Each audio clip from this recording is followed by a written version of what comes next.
Welcome to OkState Daily. Casey Porter here. So glad that you decided to tune in. Fans, we're joined by Robbie Rainwater as we are each and every week. So, Coach, how are you? Doing well. Going to set you up like I always do, Coach. Let it rain. Tell us your thoughts. Yeah, well, I feel more encouraged this week than I have in previous weeks throughout this football season. Looked like there were some obvious changes that were made and entertaining brand of football like we've talked about the last couple of podcasts returned. And so, obviously a lot of things to dress up on the defensive side still, if you ask me. But overall, I thought it was a quality product that we put on the field and something that people were able to watch to the end of the game as opposed to leaving early. Big change in that department, obviously. You made your living on the football field, coaching-wise, on the defensive side, analyzing the defensive part of it and coming up with the adjustments from the press box in many big-time defensive situations, state championship games, that type of deal. I've made the statement that OSU's defense is a lot closer than it looks because a lot of times they're in good position. They just whiff on a tackle or they get fanned on a defensive end or pinned or something like that. Just kind of small fundamentals that are very fixable from a coaching perspective. Am I off there from your perspective? Yeah, I think that's true in some sense, but I also, see some things, some very fundamental things that, guys coming underneath blocks or leaving their feet to try and make tackles or, just, and I know I know the defensive side has had a lot of injuries and guys being shuffled around and that sort of thing.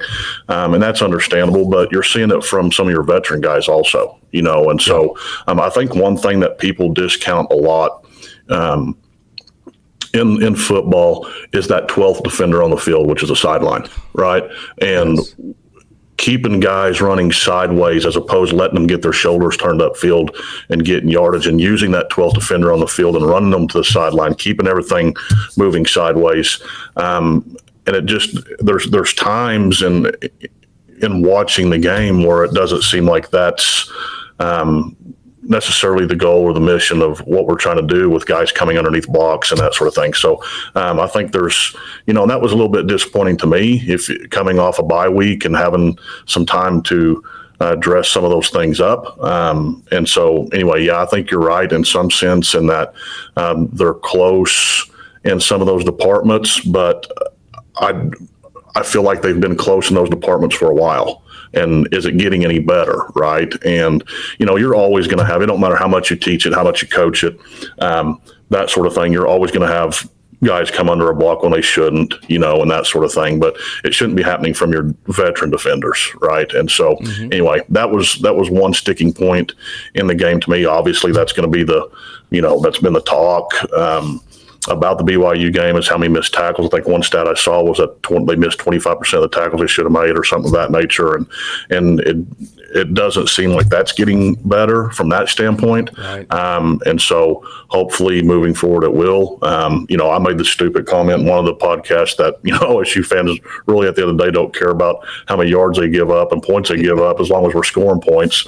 And then this happens, So anyway, kind of jinxed herself there. But I still think that's partly true. I think a lot of people feel a lot better. Feel a lot better this week than they have all year because of how the offense performed and some of the nuances that were put in that we haven't seen before, flopping to an unbalanced set and on, on Ollie Gordon's long touchdown run, going up the right hash or up the right sideline, flopping to that unbalanced set and just creating a wall there.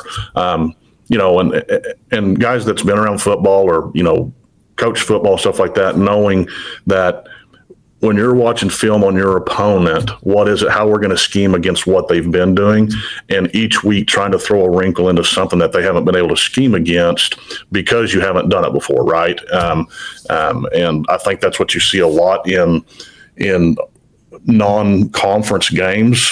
Usually OSU and a lot of teams are very vanilla, very basic, so that when it comes conference time, they're able to throw in some wrinkles that the opponents haven't been able to scheme against because they haven't seen. I think that was one of them, flopping to that unbalanced set and BYU not having the time to make the adjustment to it. So offensive side to me looked completely different. We looked like a totally different team. The excitement was there, the enthusiasm was there, the creativity was there, the play calling was there, and it was very entertaining from that standpoint.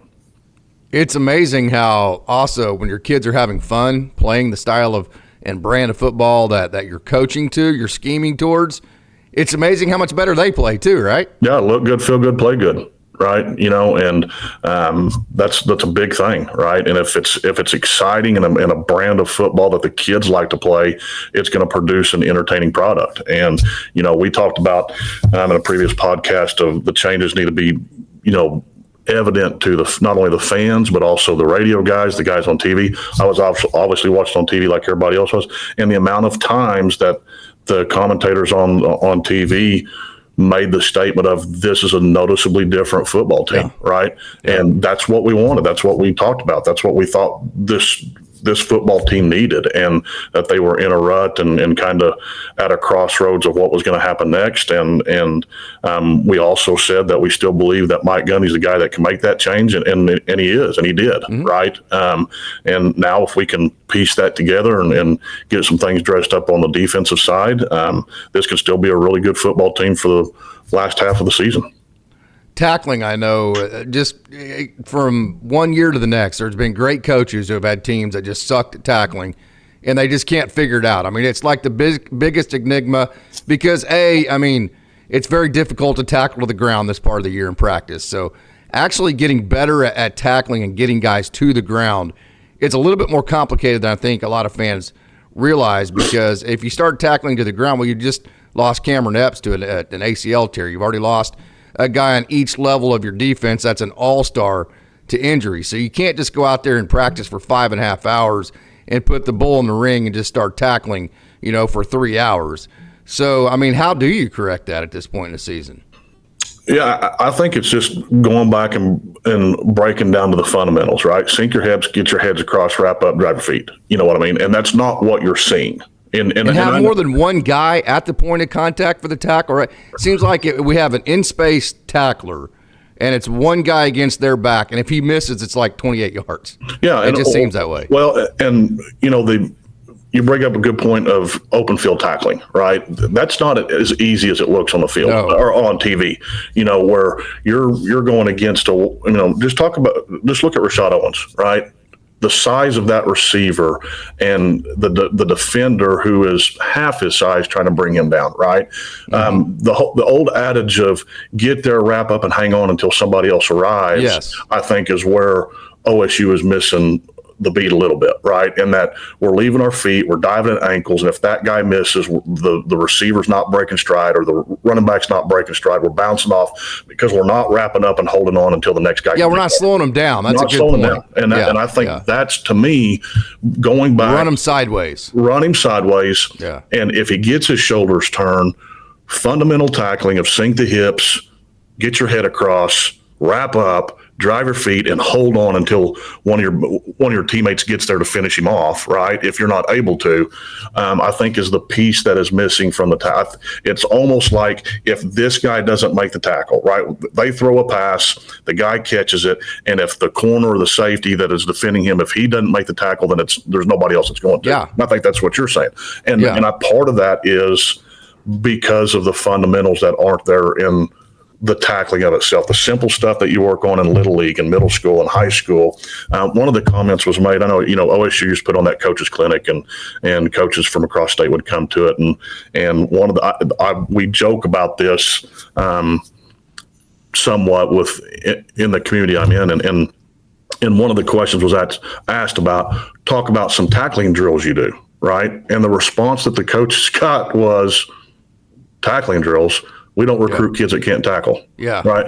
And that was years ago, but that was kind of like you're laughing out. It's kind of always been funny to us. Like, it resonated. So we just recruit kids that can tackle and then never to work on it again. I don't believe that. What's your hitting philosophy in college baseball? We'll recruit Pete Incaviglia and Robin Ventura. Right. We recruit guys that can hit bombs. Yeah. That's the whole essence of it, but that's not totally true, And so right.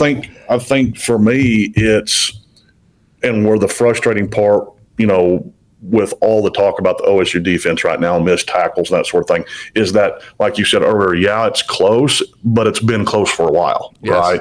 And we've kind of got, the worst word in the English language is complacency, because it actually doesn't exist. You're either getting better or you're getting worse, right? And it's becoming more glaring, and it was more glaring in BYU simply because before, everybody could say, well, they're on the field 85% of the game. They're wore out. They're tired. This game you didn't. And it was still glaring of those fundamental pieces of not being able to make tackles. So I think, the biggest answer to your question is, even in a situation, you're not required as the lone defender to be the guy that's only responsible for getting him to the ground, but at least slow him down, hang on, or get him sideways where other people can arrive. That's a great point. I thought of it from a schematical perspective, like, we got to figure out a way to leverage it to where we have inside leverage, outside leverage, more outside leverage, sideline, versus, they're going to scheme away from that. They're going to keep you from being able to do that. So whenever you're not in that situation, slow the guy down long enough to where you can get back. You can put yourself back in that position. In a perfect case scenario, that's a great point. I never thought of it that way, and that makes total sense to me. Great example of that. When Ollie Gordon got in space on those swing passes, BYU missed all their tackles. Correct. When Brennan Presley got put in space, like that last play on offense, BYU missed their tackles, right? So it's one of those deals to where I think that's a great point of, instead of just trying to be the hero and trying to be the guy that just in one swipe gets him down, play some leverage to the sideline, just hold on for dear life, and then gang tackle. Yeah, and to me, going back to the fun, you talk about inside leverage versus outside leverage. Your inside leverage comes from backside defenders canceling gaps to flow, right? Yes. Like, for example, for the viewers, or linebackers, you get a sideways play to the right. Your backside defenders are trying to cancel gaps to the right to cancel cutback lanes, right? Yes. And your outside defenders should be having outside leverage, fighting outside of the block to keep that guy running sideways so he can't get his shoulders turned. If you have one piece of that that's not doing their job, the quicker that guy gets his shoulders turned, the quicker he gets yards, right? If your backside defenders aren't able to cancel gaps to flow, then there's going to be huge cutback lanes, right? If your outside defenders aren't attacking the blocker on the outside and having outside leverage, you're creating a huge seam up the field on the outside. And so, and it goes back to kind of what you've talked about on the offensive side. It's as simple as this. Inside plays you can bend, right? Yes. Outside plays you can bounce. Right. You don't ever want to run an outside play and try and bend it, right? You want to try and run an outside play and attack a defender and then bounce it if you need to, right? Versus on the inside play, attack it to the left B gap, but able to bend it back to the right C gap. Right. And so those things aren't possible if your defenders or your backside defenders are canceling gaps, canceling cutback lanes, and your outside defenders are attacking outside shoulder, keeping that ball running sideways and using the 12th defender. And for me, as a guy that, coached that for a couple of years, it's very glaring to me that those fundamental pieces are missing, right? It seems that way. It sure does, doesn't it? You may have your backside guys canceling gaps, but your outside guys are coming underneath blocks, which is creating huge seams up the hash and up the numbers. Or Kendall Daniels gets over the top of two plays early on as a linebacker where he should be a half a hole inside because your safety has the outside leverage. Correct. And then all of a sudden, a really experienced back like L.J. Martin figures that out and exploits it. Right. And, and I heard something the other day. Somebody said, well, it's not a good sign if your safeties are leading the team in tackles. Well, that's not necessarily true. I've said that every episode. People don't ever get that yet. People don't get that. Your safeties aren't there just for coverage, right? If your safeties were coverage guys, they'd be a corner, right? Mm-hmm. But your safeties, especially in a quarters coverage or like Oklahoma State plays. Right. If your safeties are leading the team in tackles, that's usually a sign that your box players are doing the right thing and keeping the guy running things sideways, right? Exactly like you were talking about a minute ago. Yes, right. Exactly. And so, whether you're talking about Trey Rucker or whoever it is that's leading, leading the nation tackles or leading the Big 12 tackles, whatever it is, that's not always a bad thing that your safeties lead. I mean, you go back to high school football and where I've coached high school football, our best players were our strong safety. right? Yes. That led the team in tackles by design, right? That was by design, but they were making the tackles in the backfield. They were making the tackles first contact at line of scrimmage. I think where the frustrating part is when your safety is leading the team in tackles, but it's after an 8 or 9 yard gain, that's a problem. Right. But that's not their fault. And that's not their fault. But I think that's where the telling side in this defense is, your safeties are leading the team in tackles, right? But it's after a huge gain, or it's inside the hashes, or it's inside the numbers. It's not sideways at the line of scrimmage for, a 0 yard gain or a 1 or 2 yard gain. It's after they've broke the box and they've broken the first and second level of defense that they're having to do that. So anyway, great point. Those are the things that stood out to me defensively. Is I think that, and probably the disappointing part on that is it's still happening after a bye week, right? Those are some of the things that could have got dressed up in a bye week of, going back to some fundamental tackling and wrapping up. But I think what you're seeing across college athletics and high school athletics too, to be honest with you, is the posterized era, right? Yeah. Nobody wants to get dunked on, right? Nobody wants to get ran over. Nobody wants to be on social media of getting pancaked, right? And I think what you're seeing is some of that, in that if I can take a guy's legs out, not hold on, and I'm just spitballing here, and I may be totally off, but is it in the back of people's mind of, I don't want to get run over? You know what I mean? And I think you're seeing some of that. I think it's more embarrassing to dive and swing and miss. Well, yeah. But you're seeing a lot of that, just guys leaving their feet and with no intention of wrapping up whatsoever, right? And I think those are the things that's got to get dressed up for, on that last play against BYU, if they do tackle him at the 10-yard line or whatever it is, there's no guarantee that they don't score after that. I mean, that wasn't the tell. I think some OSU fans would say there is a guarantee they would have anyways. Yeah, I mean, there's no – that play didn't define the game, but that play was symbolic of how the defense has been playing on that side of the ball for several weeks. And so those and the quarterback scramble, that has to get dressed up. 100%, 100%. Those are some great, and I don't think those are old-fashioned wrap up, get your head across, old-fashioned get off my lawn type of comments. I think those are just strictly fun. There's parts, that with the launch angle in baseball and all that, there's still parts of a baseball swing that 1,000 years from now, guys are still going to have to do. That doesn't mean it's old-fashioned, new school, old school. It's the right school. Right. There's a right school to do things, and I think that's where that category that falls into. But the offense was simply fantastic. Very disappointing. You lose both Garrett Rangel, then you find out, I think most of us already knew the news about Zane Flores, but you find out he's not going to be available for the rest of the year. So we saw the Rodney Fields kids with our own eyes at Del City. We knew he was a stud, right? But you got to be super excited, not only about the way the offense operated Friday, but about the maybe the future of it and where it could be headed and all the possibilities there. Yeah, and with the possibility of seeing the Smith kid, right? Yes. There's been a lot of talk about him, and even Coach Gundy in his weekly press conference this week saying, we're not 100% sure of what this kid could actually do because he's always running the opponent's offense, right? It'll be interesting to see what he can do when he's running ours.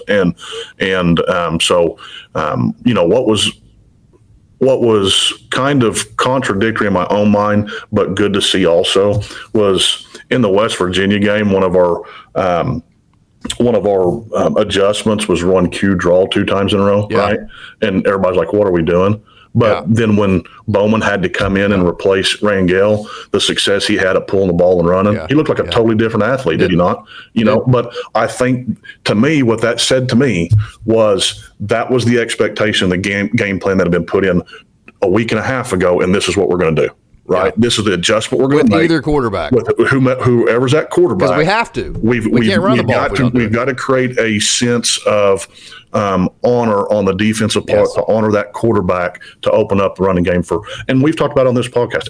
Everybody's talked about it, right? It's not like we've reinvented the wheel, but it was good to see that. Now, it was interesting to see after the second time that Bowman pulled it and the TV camera zoomed in on him and he was gassed. I mean, he was breathing harder than I would have. That was funny. It was kind of funny, but he was enjoying it, right? And that's what was noticeable to me was the changes that have been made, whether it was philosophy wise or game plan wise or whatever the case was, it looked like the team had a different enthusiasm towards the game and a different sense of urgency and excitement to go play. And that was good to see. And like we talked about on the last podcast, it may not result in a win, but let's take some baby steps here and get back to an exciting and an entertaining brand of football. And I think you saw that.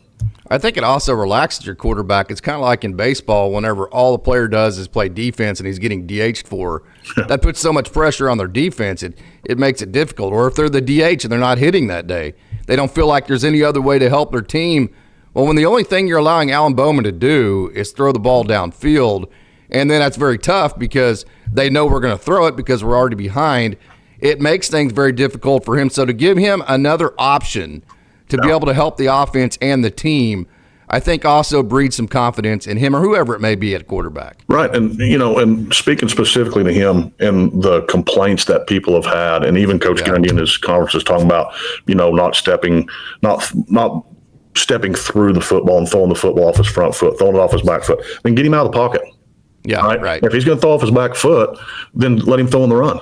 Right. Yeah. And that's, it's no different than a shortstop. Right. Which he's shown he can do. He's shown he can do. And he did that well Friday night. And with his increased load of being able to tuck it and go get 4, 5, 6 yards, I think that worked to his benefit. And so I think what you saw Friday was a game plan that was built around a different skill set that benefited both quarterbacks, right? That game plan was obviously put in to benefit a running quarterback, which hugely benefits what we've talked about previously, right? And that if you've got a number 2 guy on your depth chart and he's got a different style of play, then you need to have a game plan for him if he comes in. And I think that's been one of my complaints with OSU is like, it didn't matter who was at quarterback, it was the same game plan, right? And I think that to a sense that was the same way Friday night. That's why you saw Alan Bowman run the ball a little bit better. But I think we maybe have underestimated his ability to get outside the pocket and make some plays, right? And he, in the past, he's looked old and stiff and slow, and he didn't look like that Friday. And I think that's because that was the game plan that was put in, and it was practiced, 4 or 5 times over the week and a half. So anyway, it was good. You got him where he's going to throw off his back foot, and he doesn't like to step through the football. Then get him on the run where he's going to throw off his back foot, because that's obviously where he feels comfortable throwing off his back foot. Last thought here, we got to get out of here after this, but I think it also shows if you're going to have one game plan for 2 different styles of quarterback, I think it's easier for a throwing quarterback to integrate into a little bit of a running type of game plan versus a running type quarterback having to execute a drop back passing. We used to see that in the NFL all the time, like 20, 25 years ago. Right. Running quarterbacks having to adapt to a drop back pass type offense. It's easier for a drop back pass guy to run it a few times and execute that game. Did I say that properly? I would say so. Yeah, absolutely. It's kind of like trying to cage a wild animal, right? Yeah. You take a kid that is used to making plays with his feet and his arm, where he's able to make plays with his arm because of his feet, right? That's exactly right. Things open up and defenders have to come off receivers to honor the quarterback, or they stay on the receiver and got their back turned to him and he runs for 40 yards, right? Yes. And so you take that kind of style quarterback and say, no, you're confined to this pocket, and we want you to go touchdown, first down, check down, right? That's a totally different style of play that they're not used to. And like you're saying, it's much easier to tell a guy drop back in your 5-step drop, your 3-step drop, whatever it is, then tuck it and run, than it is to cage a wild animal, so to speak. Right. And I don't mean that in any derogatory sense, but I think you're exactly right. Yeah. Hey, Coach, thanks, man. This has been a lot of fun. Got to get. See ya.